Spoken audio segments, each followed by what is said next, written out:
Hey guys, welcome to today's video and welcome back to my channel. If you're new here, my name is Mariola. As you can see from the title, I'll be taking you guys along on our jam-packed 2 days in Kyoto. Woke up to a rainy Tokyo day and took the Shinkansen bullet train to Kyoto.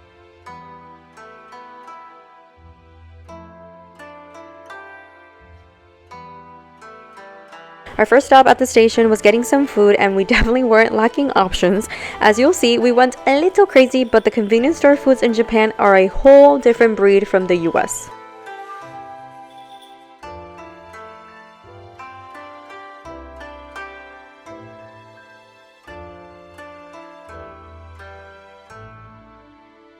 While there are some unreserved seats you can take, we like planning everything ahead of time, so we booked our bullet train rides with reserved seats, which had space for a carry-on sized luggage, and it was very comfy seats, honestly.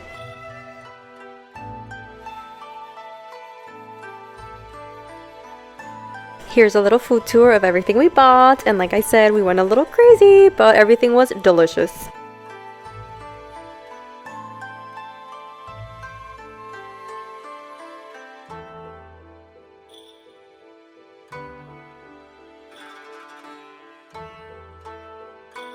About 2 hours later, we arrived to Kyoto and immediately checked into the 1000 Kyoto Hotel, which was conveniently across from the station. So if you want to check out my hotel and room tour video, make sure to click on the link above.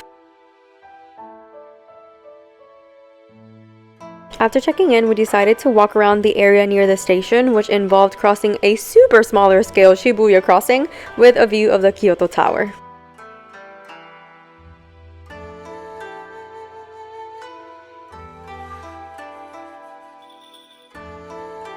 Also, if you're a matcha lover like me, this is the place for you because they had a whole row of matcha shops across the street from the station, and I wanted to stop by in each single one of them, but we didn't have time.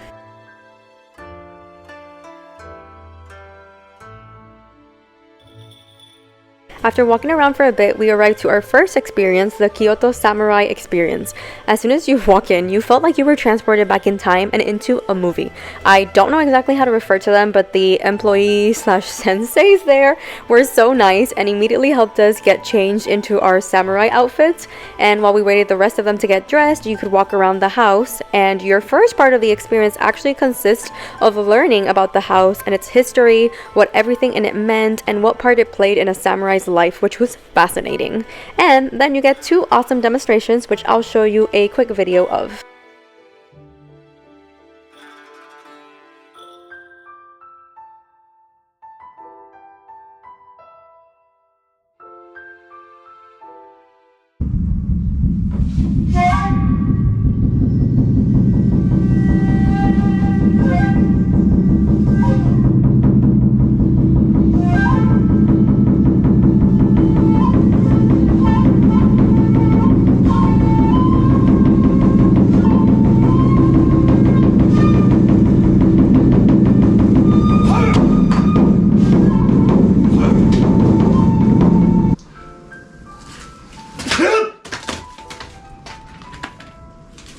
After practicing with fake swords, you get a real and heavy katana for you to get down to business. And honestly, at first I didn't want to do it because I was nervous, but I'm so grateful I did it as it was an unforgettable experience, even if our hands were shaking during and right after. And while I didn't record, you finish your experience with a meditation session, which as you can see was very well needed and relaxing. And after working out quite the appetite, we went over to a ramen shop nearby that was absolutely delicious, and then went to our second stop, the kimono tea ceremony.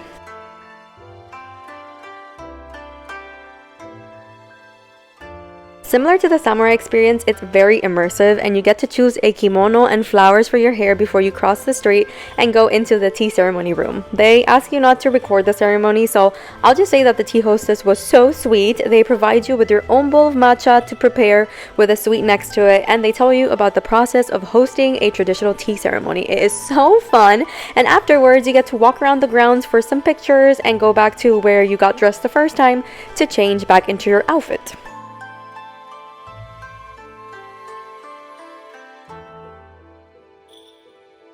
About 2 blocks down from that tea ceremony is the Nishiki market, which has so many stores and food options, so we walked around for a good bit.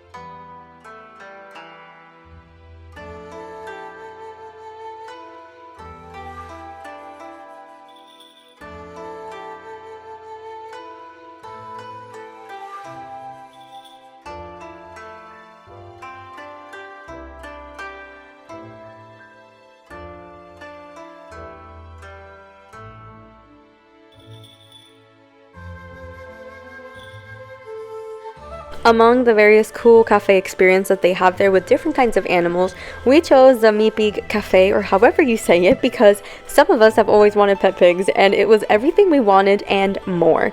I was immediately chosen by a pig that didn't leave my lap and reminded me so much of my pup back home. It was so much fun. We spent about 30 minutes in the cafe.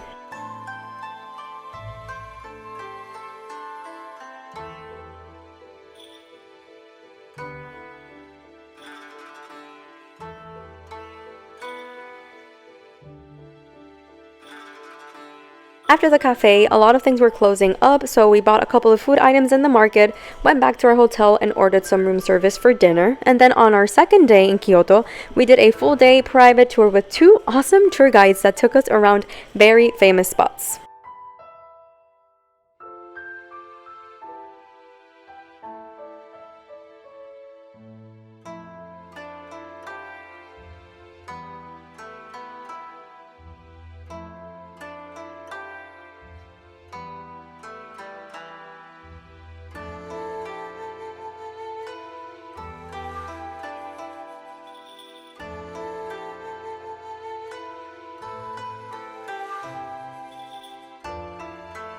Our first stop was the Arashiyama bamboo forest. It was so beautiful and peaceful, but also very hot and busy.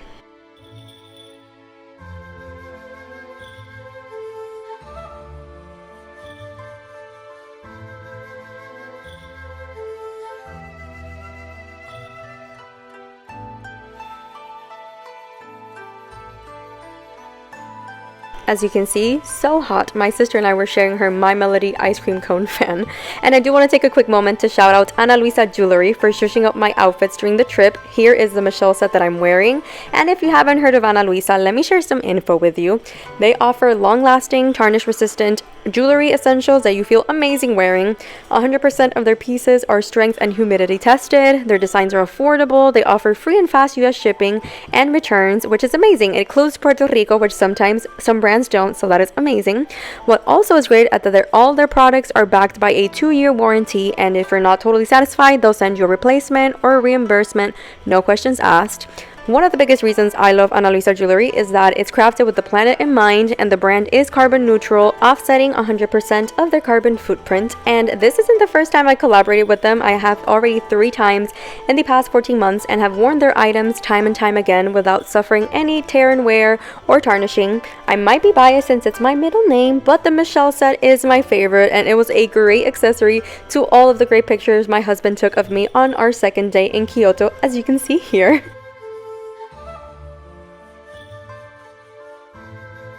I also wore these lovely earrings during our time in Osaka, which will be in an upcoming video, but unfortunately I didn't get great pictures of it, but I wanted to show you that I wore them. And now these earrings are the ones that I wear daily in between special occasion changes, and once again, they are still in great shape.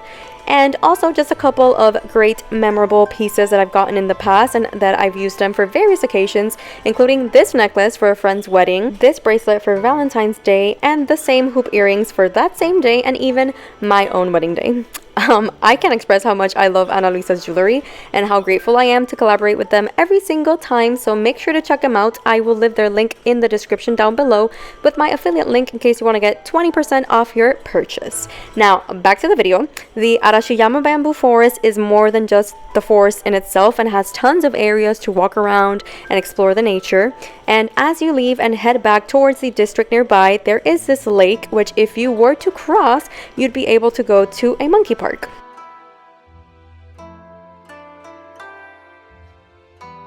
The Arashiyama district has so many cool food items and shops that you can explore. It was so fun walking around, and they also had this cool kimono forest where you could see all the different patterns and just walk through them. They were so beautiful.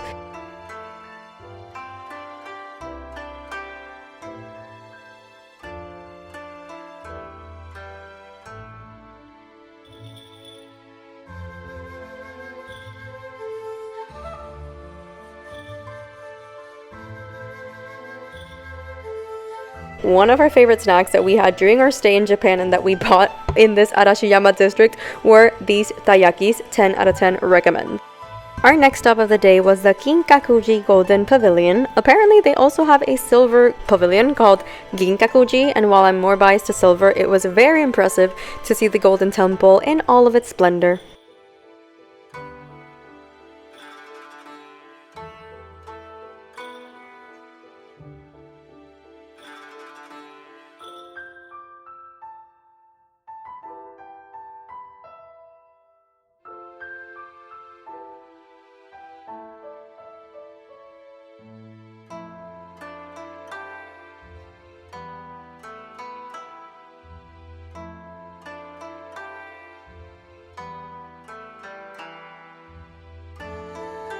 If I'm not mistaken, this is where they used to hold the old traditional tea ceremonies, so it was so cool to see after having experienced one ourselves the day prior.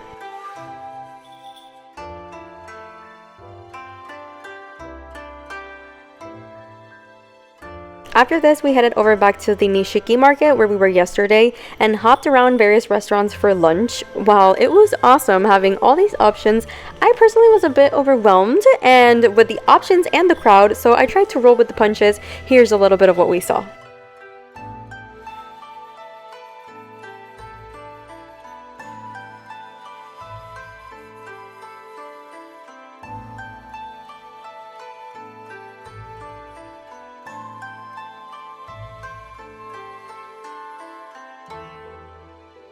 With a happy belly, we headed over to what is apparently called Old Town or Higashiyama Historic District. I felt like I was in the middle of the Demon Slayer district arc, and it was so cool seeing all of the shops leading up to the Kiyomizu Dera temple.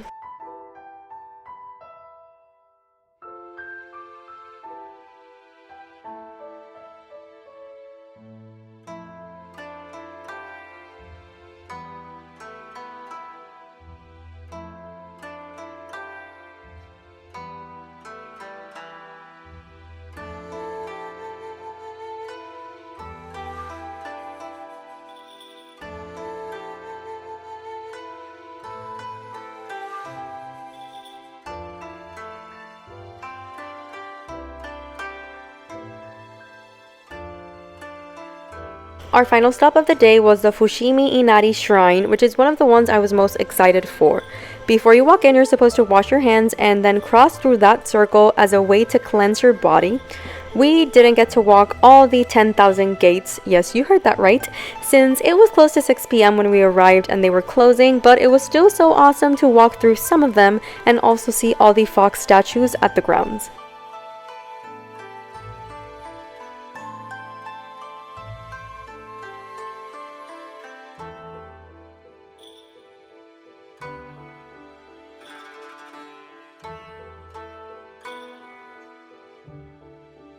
The overall tour was amazing, and I generally don't think we would have been able to enjoy so much of Kyoto without our tour guide, so I definitely recommend taking this option if you have a limited time in a city in Japan.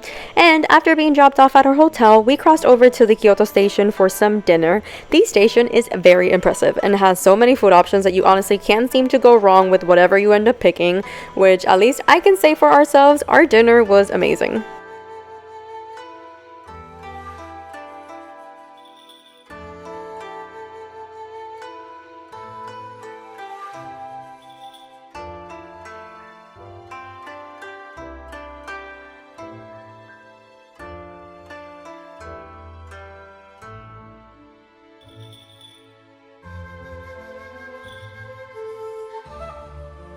The next day, we took the Shinkansen bullet train over to Osaka, where we spent the next 2 days in Universal Studios doing an Osaka food tour as well.